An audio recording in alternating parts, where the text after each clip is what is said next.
Medina শরীফের মাটি আমার চোখে মুখে বুকে মাখিও। এমন পবিত্র মাটি, এমন পবিত্র মাটি আমার নবীর রওজায়।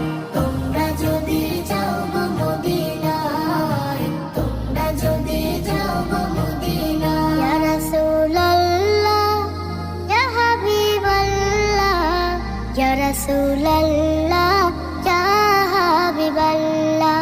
মদিনা শরীফের মাঝে বেহেশতের বাগান আছে ও। সেই বাগানে শুয়ে আছেন, সেই বাগানে শুয়ে আছেন প্যারা নবী মুস্তাফা।